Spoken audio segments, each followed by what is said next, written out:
Hello bachcho, let's read out the question first.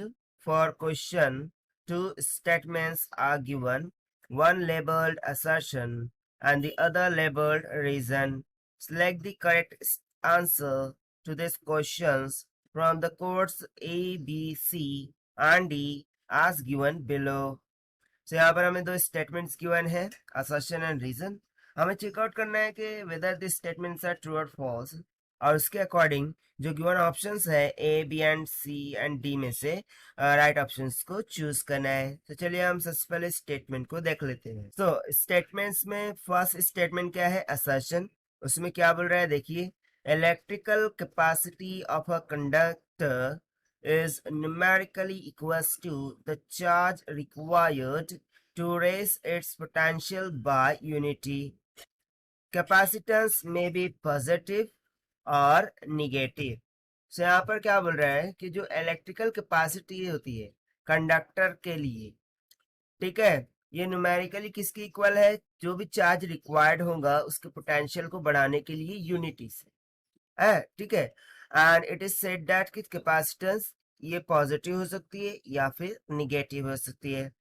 Now, the reason tells us that the dimensions of capacitance are C equals to m ka inverse L raised to minus 2 t raised to 4 a raised to minus of t. Right. So let us take the solution. But before of that, let's see the key concept which we are going to use here for this question. So basically देखिए यहाँ पर capacity of conductor की बात हो रही है. उसका formula हो जाता है C is equal to Q bye V के, जहां पर Q क्या है, charge stored by the capacitor and V is nothing but the potential applied across the capacitor. Right. So from this conceptual formula also you can see that what we are seeing here, जो भी conductor है उसकी capacity ये किसके equal बोल रहा है, numerically जो भी चार्ज स्टोर्ड हो रहा है कैपेसिटर में पर यूनिट पोटेंशियल. राइट, ये उसी को तो शो कर रहा है. Q bye V it's showing that के यूनिटी पोटेंशियल में कितना चार्ज स्टोर हो रहा है उस कैपेसिटर में, एंड अकॉर्डिंग टू असर्शन यही तो हमें गिवन है. देखिए बट सी इसमें हमें एक और एडिशनल स्टेटमेंट गिवन है कि कैपेसिटेंस में बी पॉजिटिव और निगेटिव. तो देखिए एक्चुअली हो क्या रहा है कि कैपेसिटेंस जो भी अप्लाइड वोल्टेज है उसके अकॉर्डिंग चार्जेस को स्टोर कर रहा है, ठीक है. सो इस कारण से जो कैपेसिटेंस होंगी वो ऑलवेज क्या होंगी, पॉजिटिव होंगी. इट्स कांट बी नेगेटिव, ठीक है. Capacitance can't be negative.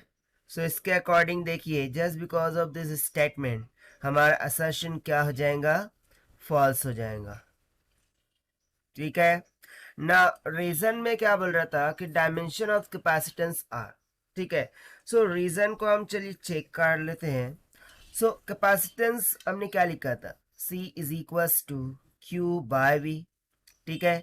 अब यदि मैं dimension of charge that is Q की बात करूं सो वो हो जाता है एम्पियर सेकंड, यानी कि A हो जाएगा और सेकंड के लिए डायमेंशन क्या होता है T, सही हो जाएगा सिंपली AT के इक्वल. राइट. अब इस तरह से मैं डायमेंशन ऑफ वोल्टेज कैलकुलेट करता हूँ. सो वोल्टेज क्या होता है, जो भी वर्क डन है पर unit charge that is dimension of Q. So work के लिए यदि मैं डायमेंशन देखूं so M L square T raise to minus 2 हो जाता है, M L square T raise to minus of 2 और डिवाइडेड में चार्ज का तो अभी हमने लिखा 80. सो ये कितना आ जाएगा देखिए, एम एल का square T raise to minus of 3 into A का सॉरी ए का इनवर्स, ठीक है, क्योंकि टी ऊपर जाके टी रेस टू माइनस 1 हो जाएंगे. सो माइनस 1 माइनस 2 कितना हो गया, माइनस ऑफ 3. सो ये आ गया वोल्टेज का. फाइंड किसका करना था, कैपेसिटेंस का. So let's say the dimension of the capacitance would be equals to the dimension of Q by dimension of V. So this will be equals to dimension of Q कितना आया था, हमने लिखा यहाँ पर 80 एम्पियर सेकंड के लिए, right, divided by dimension of V कितना आ जाएगा, एम एल का square T raise to minus 3 A का इनवर्स। सो ये हो जाएगा जब हम सभी डिनोमिनेटर्स की टर्म्स को न्यूमरेटर्स में ले जाएंगे। सो ये m का क्या हो जाएगा, इनवर्स, यहाँ पर l का क्या है, पावर 2 है, ऊपर जाएगा तो -2 हो जाएगा, t का -3 है, ऊपर जाएगा तो +3 हो जाएगा, और ये ऑलरेडी एक है। सो 1 + 3 कितना आ जाएगा, t⁴, ठीक है। उसके बाद यहाँ पर ऑलरेडी एक एम्पियर है न्यूमरेटर में, और डिनोमिनेटर से एक एम्पियर ऊपर आएगा तो a⁻1 हो जाएंगे। सो 1 + 1 कितना आ जाएगा, 2। सो ये हो जाएगा a का स्क्वायर, ठीक है। तो देखिए यहाँ पर कैपेसिटेंस का जो डायमेंशन है वो हमने कुछ इस तरीके से काट लिया है, ठीक है। बस अब इसे हमें गिवन से मैच करना है।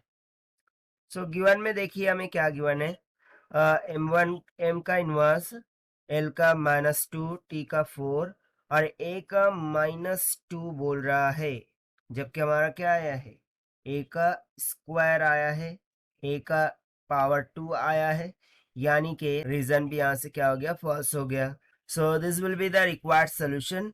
Now let us take the option. तो option D, that is assertion is false and reason is also false, will become correct answer for this question। और ये हमने कैसे find out किया, simple, by using the formula of capacitance।